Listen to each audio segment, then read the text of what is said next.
Now this is exciting stuff. I'm pretty excited. We're going to do my first ever comic read, which is basically where I'm comparing a Marvel or DC comic. I'm doing a Marvel comic first, and I'm going to compare the comic with what I expect the film is going to be, or the other way around. But today I'm doing part 1 of the Civil War comic. So let's talk about characters. Because at the moment, in trailers and stuff, we haven't seen, for instance, Spider-Man and Ant-Man, who we pretty much know are going to be in the movie, but, well, Ant-Man's almost definitely going to be it, and Spider-Man's we're pretty sure is going to be in it. But this book definitely has Spider-Man in it. It doesn't have any mention of Ant-Man, but it does have repetitive mention of Spider-Man. He's a main part in this. Now, all these episodes are going to have possibly major spoilers in, so be warned. But in the comic, Spider-Man originally teams up with Iron Man, reveals his identity, and then towards halfway through it, he decides to join Captain America's team because he thinks Iron Man's doing the wrong thing. Iron Man then tries to kill him. Spider-Man gets away and he joins up with Captain America, and then they save the day at the very end. So he's definitely in it. Other characters, we range from a vast majority of the characters. We've got quite a lot of the X-Men and Fantastic Four. We've got a whole range of them. I do not expect we will be seeing the Fantastic Four in this Marvel movie, as Sony still owns the rights to these movies. If you have seen any of the Fantastic Four movies, you'll realise they're pretty bad. Marvel had a great idea. They were planning to buy the Fantastic Four when there was still a set of bad movies, and then turn them into a good set.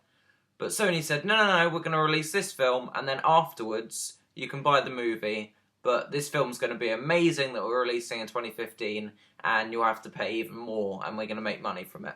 They released the film. It was so terrible that Marvel decided not to buy it in the end, because it would make their films worse if no one wanted to watch the Fantastic Four. Which might change it completely from this graphic novel, because it was kind of revolved around the Fantastic Four quite largely. Obviously you've got the side of Iron Man and Captain America, but Fantastic Four was in it quite a lot. In this comic you also have Doctor Strange, obviously, and you've got a few of him and his mentor and stuff, and the mentor's like, shouldn't you be helping the Avengers? And he's like, no, I'll stay out of it. But he turns up a few times. I think Deadpool's mentioned in it a few times.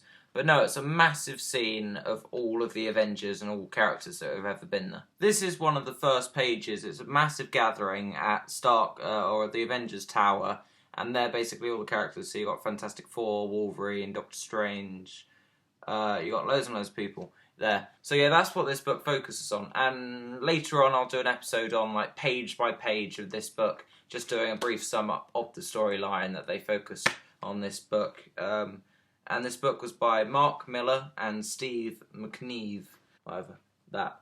But yeah, it's a really great novel, and I'm going to do it episode by episode, so please continue watching it. Yeah, it's a whole load of characters, and it's really bulked up with characters. The Hulk isn't actually in this comic, so I doubt he's going to be in the film. And in the film, there is not going to be half as many characters as there is in this. I mean, look at the massive fight scene at the end.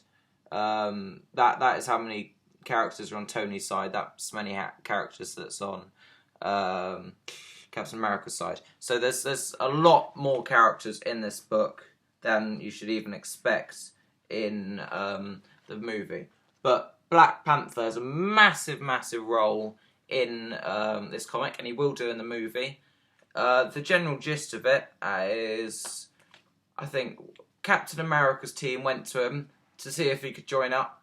He said no, and then eventually got called into it because Tony Stark was mucking about with his sort of kingdom, and he didn't like that, so he went to fight. In the comics, it referred to Black Panther as being on Captain America's side for the majority of the novel, but in the trailer, it looks actually like Black Panther is not really either side, and Captain America's trying to hunt him down, almost like when they're running through the tunnel scene, which could cross over from the comic a bit. So yeah, there's obviously going to be massive amount of changes from the comic to the movie, but it's going to be mainly focused on Civil War. Obviously, all the movies in the past have all been focused off of comics and graphic novels and all sorts and ideas and stuff, but the main majority was the same. It stayed the same as the original comic. Yes, there was vast majorities of bits changed and small plot lines, but it's pretty much the same as this. I will talk about plot lines and other stuff in other episodes. This episode was just about characters. So thank you for watching. Please leave a like, comment and subscribe. Listen out for more future episodes of Civil War and other comic reads. Thank you for watching. Goodbye.